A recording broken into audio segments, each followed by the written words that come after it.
Bueno, muy bien, yo voy a explicar aquí, hablar sobre Sócrates. Sócrates. Este filósofo existió hace alrededor de 2500 años. En la antigüedad, hace 2500 años, alrededor de 470 a.C.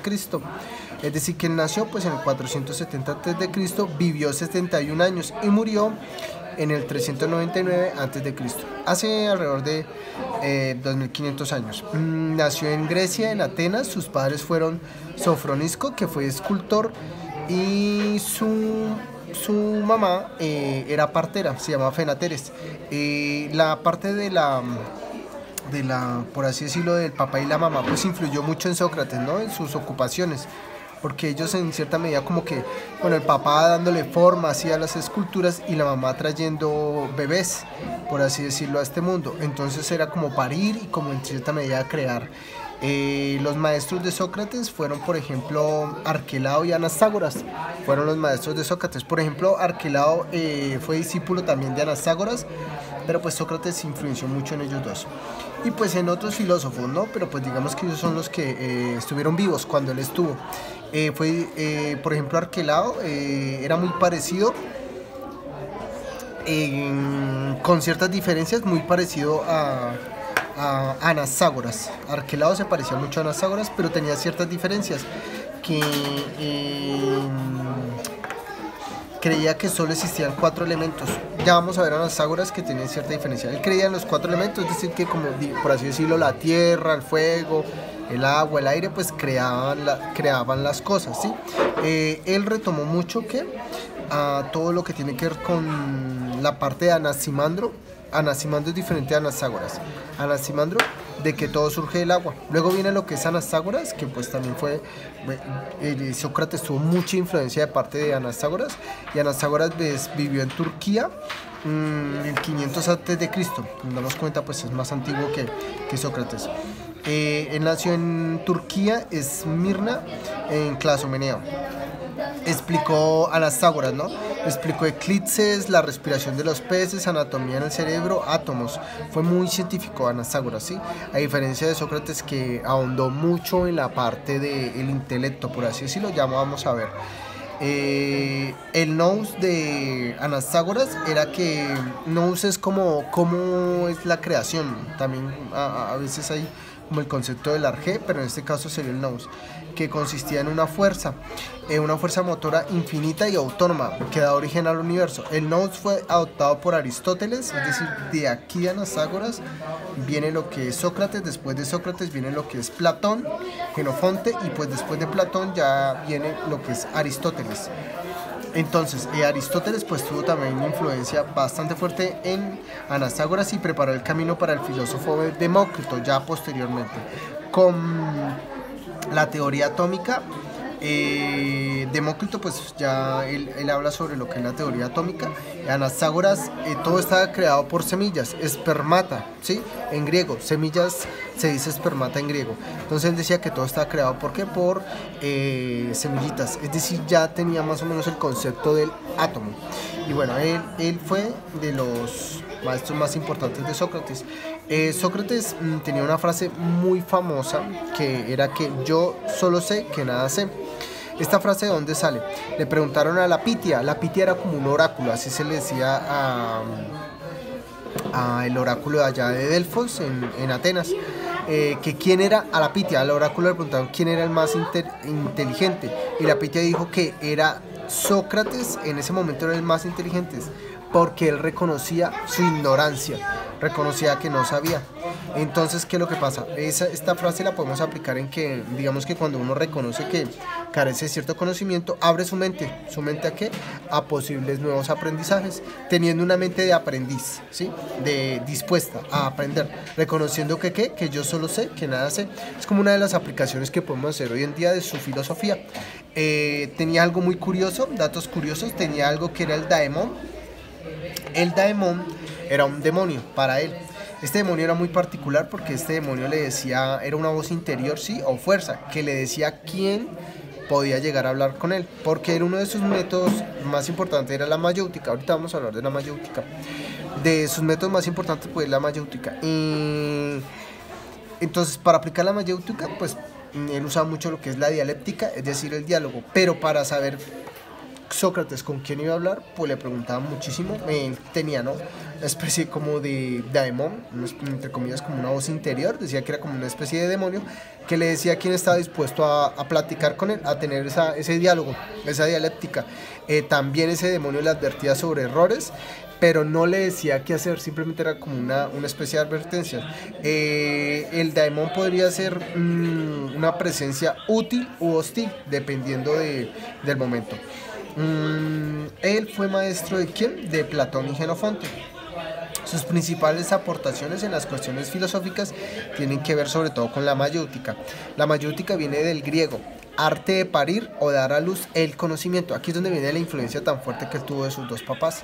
Es decir, como si él diera a luz el conocimiento. Es decir, está el conocimiento dentro de la persona, dentro del ser, pero hay que darlo a luz, que salga. ¿Cómo? Por medio de la mayéutica. ¿Qué es la mayéutica? Es un método socrático en el cual se practicaba ampliamente la dialéctica, o sea, el diálogo, por medio de preguntas y respuestas para llegar a la verdad por sí mismas. Esta es la mayéutica. Tiene unos pasos que son, por ejemplo, elegir bien la pregunta, plantear una pregunta para que los alumnos la consideren, pues sus estudiantes o invitados a practicar, invitar a los dialogantes a participar. 2. Escuchar las respuestas dadas por los estudiantes, los alumnos, pedir a los alumnos que afirmen claramente su creencia u opinión al respecto. Aquí lo que él intentaba es que por medio de preguntas y respuestas, es un preguntas y respuestas, un método muy inductivo. Él siempre fue muy... La parte empírica era muy fuerte, es decir, que pretendía que la persona por su propia experiencia llegara al conocimiento, lo que era que parir el conocimiento, dar a luz todo ese conocimiento. Entonces, por medio de preguntas y respuestas, intentaba que llegar a lo que era la verdad, es decir, él intentaba que dar a luz esa verdad, ese conocimiento, ¿sí? Él lo hacía por dos métodos, ¿sí? Había uno que era la ironía socrática, hacía que sus interlocutores se dieran cuenta de sus errores, era muy irónico en este aspecto, y luego pasaba al segundo método, cuando ya se dan cuenta de sus errores, que aquí está, que es por así decirlo el segundo paso, que ya viene siendo todo lo que es la mayéutica como el segundo paso, o el segundo método de él, empezaba a cuestionar si eso era verdad o no, y por qué creían que eso era verdad. Es un ejemplo. Podemos decir nosotros, no, es que el sol es de color anaranjado, rojizo, amarillo, dependiendo del momento del día. Pero otra persona puede decir, no, el sol es de color blanco. Pero pues ambos pueden tener razón. Simplemente es que llegar a investigar quién, por así decirlo, por qué está diciendo esto y por qué está diciendo esto otro. Si nos salimos del planeta Tierra, pues nos vamos a ver que el sol es una estrella y como tal una estrella ilumina de color blanco, pues lo veríamos nosotros los seres humanos de color blanco, pero aquí dentro del planeta Tierra, debido a la refracción y todo el proceso que hay óptico, cuando entran los rayos del sol por la atmósfera, pues lo percibimos de otras tonalidades. Ambos tienen la razón, sí, pero vemos que ya empieza a aparecer como cierto concepto. Él creó también lo que tiene que ver con el concepto, con qué son las cosas. Aquí pues seguimos con los pasos. Tercer paso es pedir a los alumnos que se explayen, expliquen o prueben su respuesta. Indicar a los alumnos traer evidencia o motivos que avalen la opinión o creencia expresada. Es decir, la parte empírica, como lograr comprobar que eso que están diciendo es verdad, no simplemente porque se lo dijeron. Ahora viene aquí, expandir el diálogo con una nueva pregunta, expandir la discusión con más preguntas provocadoras, es decir, preguntas detonantes que lleven a decir si eso es verdad o no, ¿sí? Invitar a más estudiantes, traer más participantes a la plática, es decir, a la dialéctica, al diálogo que están teniendo para ampliar más el conocimiento. Datos curiosos, sacar a la luz los conocimientos, inicio por aquí. Sacar a la luz conocimientos es lo que tiene que ver con la mamá, es lo que él quería por medio de la mayéutica, es que sacar a la luz. Él tiene el concepto de que los conocimientos están dentro del ser, pero hay que sacarlos a la luz, como dar a luz, como un nacimiento.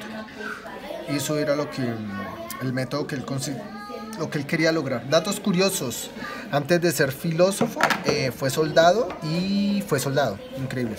Fue soldado y estuvo en la guerra del Polo Peloponeso. En las siguientes 3 batallas, por ejemplo, estuvo Potidea, Delio y Anfípolis. En estas batallas se finaliza la hegemonía ateniense, es decir, que Atenas pierde poder y asciende la violenta Esparta. Ahora, tuvo esposa, su esposa se llamaba Samtipa, pues se creía que era de mal carácter, irascible, dominante, pero también muy buena mamá, muy tierna esposa, piadosa y sacrificada con su familia. Tuvo 3 hijos, los cuales no fueron filósofos, que fueron Lampedocles, Sofronisco y Meneseneno. Para finalizar sus días, pues lamentablemente Sócrates muere por medio de ¿qué? De la cicuta. La cicuta era una planta que se usaba para los condenados a muerte, entonces envenenados, morían, pues les daban ese brebaje, por así decirlo. Murió por envenenamiento porque lo hallaron culpable de corromper la juventud, es decir, pues que él le gustaba mucho trabajar con lo que eran los jóvenes y les enseñaba cosas equivocadas. Él se pudo salvar, sus amigos lo querían salvar, le dijeron cómo, había todo un plan para salvarlo, pero él dijo que no, porque él siempre promovió el respeto a las leyes, a las normas, y si él no hubiera aceptado todas las normas y todo eso, porque pues sí se halló culpable, entonces él hubiera contradicho sus principios. Así que muere, ¿por qué? Por la cicuta, por pena de muerte, pero por envenenamiento. Otro dato curioso de él es que él no dejó nada escrito. No dejó nada escrito como tal, no escribió así un libro y eso, ¿sí? Entonces, ¿cómo se sabe que él existió? Porque sus discípulos, Platón y Jenofonte, hablan de él, es decir, una especie de testimonios de sus discípulos. Se sabe que él existió. Muy bien, es como yo digo, ¿no? Un poco parecido a Jesucristo, que pues en realidad Jesucristo no escribió nada, fueron sus discípulos que hablaron de él. En cierta medida, pues aquí vemos que también pasó lo mismo, que hablaban de él. Sócrates pues fue de los 3 grandes filósofos, por así decirlo, que es como una especie que son muy populares, por así decirlo, que es Sócrates, Platón y Aristóteles, que viene como esta línea. Pues iniciamos con Sócrates.